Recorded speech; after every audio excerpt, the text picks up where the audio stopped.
आज आपने देखा होगा कि मुख्तलिफ शहरों के अंदर पाकिस्तान तहरीक इंसाफ मुजाहरे कर रही थी इस वजह से कि उनका ये दावा है कि हमारे रिजल्ट्स तब्दील किए गए, धांधली हुई उनके साथ। और वो जो एहतजाज पुरअमन एहतजाज कर रहे थे उनको भी गिरफ्तार किया जगह जगह पर पुलिस ने। लाहौर में हमने ये देखा कि ख़वातीन को गाड़ियों से निकाल लिया गया और जिन्होंने पीटीआई का झंडा लगाया था गाड़ी के ऊपर, और पूरी फैमिलीज़ को पुलिस ले गई। अभी तक पर्चे तो सामने नहीं आए, एक गालिबन 144 के तहत इनको गिरफ्तार किया गया। लेकिन जो रवैया नज़र आ रहा है हबीब साहब, अभी तक एक नया मैंडेट ले लिया इमरान खान ने तहरीक इंसाफ ने, लेकिन रियासत का निगरान हुकूमत का जो रवैया है वो यूँ है जैसे अभी नौमई किया है इन तमाम लोगों ने जो एहतजाज कर रहे हैं इलेक्शंस के रिजल्ट्स के खिलाफ। तो ये तब्दील नहीं हुआ या होना भी नहीं आगे? आपका क्या ख्याल है ये रवैया जो रियासत का है? अकबर बाजवा साहब, एक तो ये है कि ये जो हमारी निगरान हुकूमतें हैं ये दरअसल पाकिस्तान मुस्लिम लीग नून की कॉन्टिन्यूएशन। ये जो पीडीएम की गवर्नमेंट आई थी अप्रैल 2022 में और उसके बाद ये फिर 23 में खत्म हुई अगस्त में, तो उसके बाद जो ये हुकूमतें बनी हैं ये मुसलसल कॉन्टिन्यूएशन है पीडीएम की गवर्नमेंट। और इसी तरह अगर आप पंजाब की गवर्नमेंट की बात करें तो मोहसिन नकवी साहब कभी भी अपनी हमदर्दियां नहीं छुपाते हैं। और हालत ये है कि अभी जब इलेक्शन जीतने के बाद यानी सो कॉल्ड जो उन्होंने कहा कि हम सबसे बड़ी पार्टी बन के उभरे पाकिस्तान मुस्लिम लीग नून वालों ने, तो आप देखिए कि जो शहबाज शरीफ साहब और इसाक डार साहब सबसे पहले किससे मिलने गए? वो अपनी हुकूमत के बारे में मुशावरत करने के लिए जनाब मोहसिन साहब के घर तशरीफ। बिल्कुल। तो जब और ऐसी अंडरस्टैंडिंग हो तो ये कहना कि जो निगरान हुकूमत है ये कुछ बेहतर करेगी तो डेफिनेटली नहीं। और निगरान हुकूमत जो इस वक्त कर रही है वो बुनियादी तौर पर अवामी मैंडेट की तौहीन है, इसे कम से कम लफ्जों में ये कहा जा सकता है। देखिए, जहां पे पुरअमन मुजाहरा है ये पाकिस्तान के दस्तूर का दिया हुआ हक है, लेकिन आप इस तरह करें कि और एक तो इलेक्शन के बारे में बहुत बड़े बड़े सवालिया निशान हों, और जब वो पार्टी अगर एहतजाज करने, और आज भी पाकिस्तान की वो सबसे बड़ी पार्टी है, यानी अगर आप देख लीजिए तो किसी भी एक जमात से ज्यादा निशान और किसी भी एक जमात से ज्यादा वोट उसके। तो जब आप इतने बड़े मैंडेट की हामिल जमात के लोगों के साथ ये सलूक करें कि खासतौर पर जब वो इलेक्शन के हवाले से सवालिया निशान या उठा रहे हों और अपना सवाल लेकर वो सड़क पर आए, तो मेरा ख्याल है कि निहायत गैर जमहूरी रवैया है। और जिस तरह इलेक्शन ने मजमूई तौर पर पाकिस्तान का इमेज टार्निश किया है पूरी दुनिया में, ये रवैया पाकिस्तान को मजीद नुकसान पहुंचाएगा। और मैं समझता हूँ कि ये जो हमारी निगरान हुकूमतें इन्हें खुद ख्याल करना चाहिए कि वो किसी मैंडेट की हामिल नहीं रही, क्योंकि नया इलेक्शन हो चुका है और नया मैंडेट वजूद में आया है। अच्छा हबीब साहब, नया इलेक्शन हो गया है, नया मैंडेट आया है और बड़ा मैंडेट आया है, लेकिन उसके बावजूद to name a few people, Qamar Zaman Kaira साहब, मेरी उनसे बात हुई, मरियम औरंगजेब साहिबा से बात हुई, उनसे जब मैंने पाकिस्तान तहरीक, क्योंकि वो आज़ाद, इनको बार बार खुद वो कहते हैं कि जी आज़ाद हैं, दे डोंट इवन से कि ये पीटीआई बैक्ड या इमरान खान के नाम पर वोट लेकर ये आज़ाद उम्मीदवार कामयाब हुए हैं।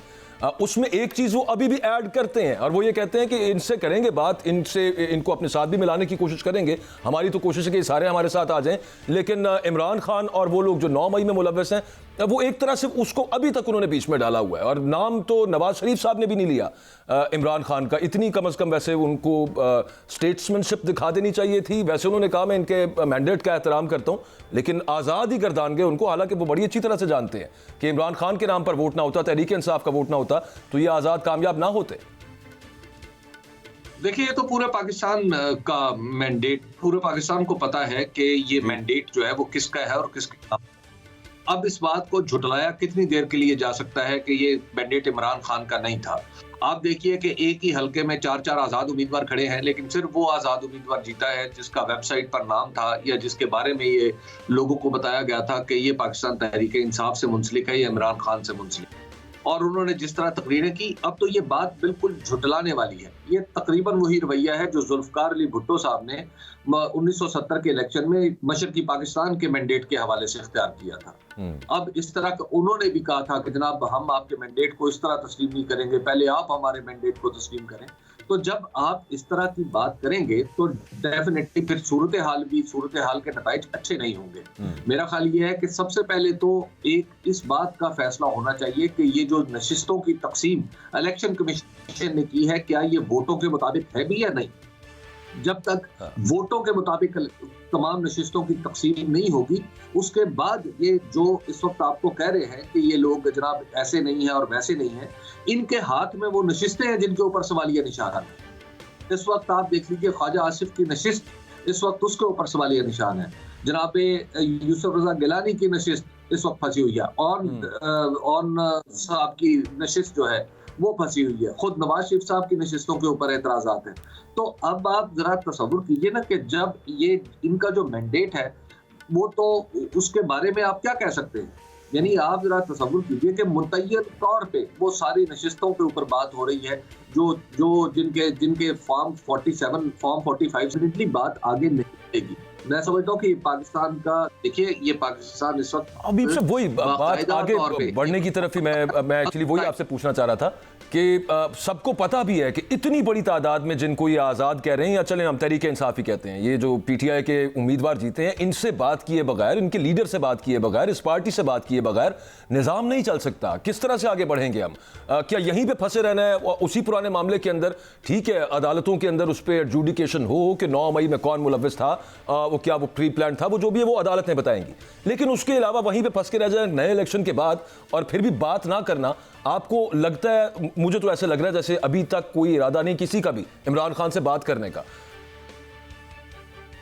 देखिए, पहले तो ये देखना है कि क्या इमरान खान का इरादा है किसी से बात करने का। अच्छी बात, अच्छा सवाल। मसला ये है कि की पार्टी, बड़े मैंडेट की पार्टी बात करना चाहे तो करती है, छोटे मैंडेट की पार्टियां, उनके पास बात करने की सलाहियत कितनी होती है?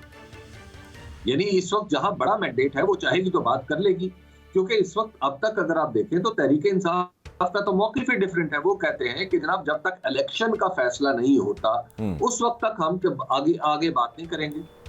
जब इलेक्शन का फैसला ही नहीं हो पा रहा, क्या आपको यकीन है कि पाकिस्तान मुस्लिम लीग नून की जितनी भी 70 या 80 या 75 नशिस्तें हैं, या पाकिस्तान पीपल्स पार्टी की या एमकेएम की, या बाकी जितनी नशिस्तें हैं, वो तो खैर आपने भी सर्विस किए, मैं उस पर आपसे पूछना चाह रहा था, वो मैंने कहा मैं एग्जैक्ट आपका एंड पे पूछूंगा, चलें उस पर बात कर लेते हैं थोड़ी सी।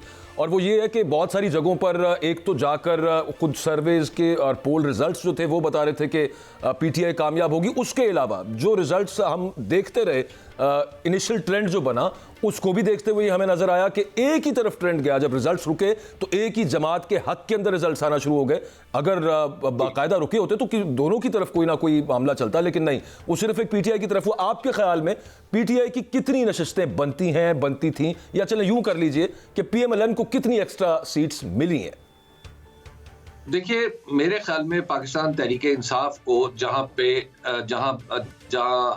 नुकसान पहुंचा है, या आप यूं कह लीजिए कि पाकिस्तान तहरीक इंसाफ को तो बीच में से निकाल दीजिए। हम ये बात इसलिए नहीं कर रहे कि तहरीक इंसाफ की नशिस्तें हैं या पीएमएलएन की नशिस्तें। बात यह है कि पाकिस्तान के अवाम का वोट है जिसके नतीजे में एक मैंडेट वजूद में आता है दस्तूर के मुताबिक, और फिर एक हुकूमत।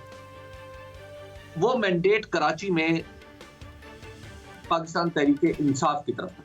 पाकिस्तान तहरीक इंसाफ को नशिस्तें मिलना ना मिलना एक अलग बात है, लेकिन सवाल यह है कि क्या एमकेएम का जो मैंडेट है कराची में, क्या वो दुरुस्त है? हमें अचानक पता चलता है कि अभी रिजल्ट्स भी नहीं आए और मुस्तफा कमाल साहब आके बता देते हैं कि जनाब हमारे पास, हम तो जीत गए। ये कैसे मुमकिन हुआ? आखिर उनके पास ऐसी क्या इंफॉर्मेशन थी जो हमारे पास नहीं थी, या पूरे पाकिस्तान के अंदर जो मीडिया था उसके पास नहीं थी, पूरे पाकिस्तान के सियासी स्ट्रक्चर में नहीं थी? आखिर वो इंफॉर्मेशन उनके पास क्या थी? इसी तरह नवाज शरीफ साहब 70-72 सीटों के ऊपर तशरीफ ले आते हैं और उनके भी नताइज जो है वो बाद में नजर आते हैं, मुकम्मल नताइज बाद में होते हैं। आखिर वो उनकी स्पीच, वो विक्ट्री स्पीच क्यों थी? एक छोटे मैंडेट की हामिल जमात किस तरह कह सकती है कि हम हुकूमत बनाएंगे? इसी तरह आप पाकिस्तान पीपल्स पार्टी के जनाब राजा परवेज अशरफ साबिक वजीर आजम, जनाब यूसुफ रजा गिलानी साहब साबिक वजीर आजम, जनाब उनके साहबजादे, इसी तरह आप जो नूर आलम खान साहब पेशावर में, ख्वाजा आसिफ साहब साबिक वजीर दिफा जो सियालकोट से जीते हैं, ये सब वो नशिस्तें हैं जिनके ऊपर सवालिया निशान है। जब तक आप इनका हमें तो अब तक पता ही नहीं है कि इनका फॉर्म 47 बना कैसे है। देखिए, मराहिल है। इलेक्शन जो है वो शफाफ इसलिए नहीं होता कि इलेक्शन कमीशन बैठ के या आरओ बंद कमरे में बैठ के फॉर्म 47 पे साइन कर दे और नताइज जारी कर दे।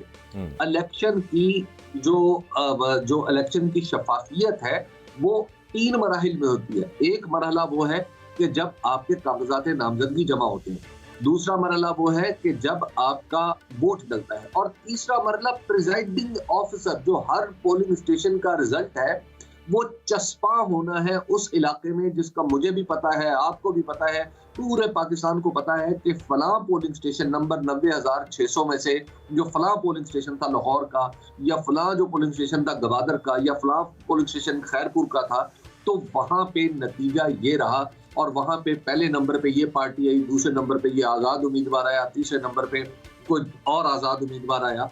तो जब ये सारा जो प्रोसेस है, जिसे कहते हैं ना इंसाफ होना नहीं चाहिए, होते हुए नजर भी आना चाहिए। तो इलेक्शन की शफाफियत सिर्फ उसके हतमी नताइज में नहीं है, इलेक्शन की शफाफियत प्रिजाइडिंग ऑफिसर के रिजल्ट से शुरू होती है। तो हमें पता ही नहीं है, यानी कि इन जितनी भी जो जमातें, जितने भी ये सीटें नशिस्तों की हम बात कर रहे हैं, क्या आपके पास या पाकिस्तान में किसी के पास कोई पता है कि जनाब इनके अंदर पोलिंग स्टेशन कितने थे और कितने पोलिंग स्टेशन से कौन जीता? यकायक फॉर्म 47 के ऊपर दस्तखत करवा लिए थे? ये नहीं होगा। इस तरह इलेक्शन का तस्लीम किया जाना बहुत मुश्किल है। तो फॉर्म 45 को यकसर नजरअंदाज करके और हर जगह के ऊपर, और वो डायरेक्ट फॉर्म 47 के ऊपर चले गए। मरियम औरंगजेब साहिबा से उस दिन इलेक्शन नाइट के ऊपर हमने भी ये पूछा कि नवाज शरीफ साहब के हलके के अंदर जो यास्मीन राशिद साहब हैं, उनके पोलिंग ऑफिसर्स के, पोलिंग एजेंट्स के पास तकरीबन तमाम फॉर्म 45 मौजूद है। उन्होंने उसको रबिश कर दिया बिल्कुल, और उन्होंने कहा कि नहीं वो फॉर्म 47 पे बात करेंगे। वो हमें समझ आया, लेकिन अब सवाल ये, हबीब साहब आप बिल्कुल दुरुस्त बात कर रहे हैं, जिन रिजल्ट्स की वैलिडिटी चैलेंज्ड है और क्रेडिबिलिटी नहीं होगी इन रिजल्ट्स की, इस तरह के, और फिर अब ये इसरार है कि चले आगे चलें, मिट्टी पाओ और आगे को चलें, तो इस तरह की असेंबली कितनी देर चलेगी? ये हमने देखा कि जब क्रेडिबिलिटी के ऊपर पिछली गवर्नमेंट पे भी सच्चे या झूठे इल्जामात लग गए थे, तो बड़ी मुश्किल पेश आई थी इमरान खान की हुकूमत को भी हुकूमत चलाने के अंदर। ये वाली कितनी देर चल पाएगी? ये तो बहुत ही ज्यादा मुतराज़ हो रही है। हुकूमत नहीं चल सकती, कोई भी इस तरह की हुकूमत, इस तरह के मैंडेट जिसकी लेजिटिमेसी क्वेश्चन हो रही हो, उसके लिए चलना बहुत मुश्किल हो जाएगा। क्योंकि आप देखिए कि वजीर, अगर फर्ज किया नवाज शरीफ साहब वजीर आजम बनते हैं, तो उनकी अपनी सीट के बारे में क्या पूरी कौम को ये यकीन है कि वो जीते हैं? शहबाज शरीफ साहब के बारे में किसी ने बात की है कि शहबाज शरीफ साहब गलत जीते हैं? क्या मरियम नवाज के बारे में किसी ने बात की है कि वो गलत जीती है? भाई मुतय्यन है, NA 130 पे नवाज शरीफ साहब होते या नवाज शरीफ साहब की जगह कोई भी होता।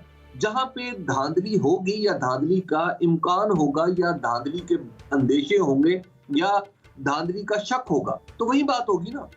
तो आप देखिए कि क्या पाकिस्तान मुस्लिम लीग नून की जीती सारी नशिस्तों पे तो बात नहीं हो रही, ठीक है। नवाज शरीफ साहब, हमजा शहबाज साहब की जो नशिस्त है, क्या उस पर किसी ने अब तक बात की है? इलेक्शन आज 8 तारीख से अब तक कितना टाइम गुजर चुका है, किसी ने कोई बात नहीं की। तो लिहाजा जहां पे धांधली नहीं है वहां पे कोई बात नहीं कर रहा, लेकिन जहां पे इस तरह के इम्कानात मौजूद है और वहां पर शक को, मुख्तलिफ सवालात का जवाब ना मिलना उस शक को तकवीयत दे रहा है, तो वहां पे बात होगी। तो लिहाजा अहम तरीन बात यह है कि पहले हम ये तयन कर ले कि मैंडेट किसका कितना है। तो वो मैंडेट जो है, क्या पाकिस्तान मुस्लिम लीग नून के पास वही मैंडेट है जो अब तक इलेक्शन कमीशन ने जिसका ऐलान किया है? क्या पाकिस्तान पीपुल्स पार्टी और MKM के पास वही मैंडेट है जिसका उन्होंने ऐलान किया? ऐसा नहीं है। बहुत सारे लोग ऐसा कह रहे हैं कि ऐसा नहीं है। तो जब ऐसा नहीं है तो इस इलेक्शन के कुछ चीजें जो, अच्छा आप देख लीजिए कि 266 में से जो पूरे इलेक्शन के ऊपर सवाल उठ रहा है वो तो तकरीबन 60 नशिस्तों के ऊपर है।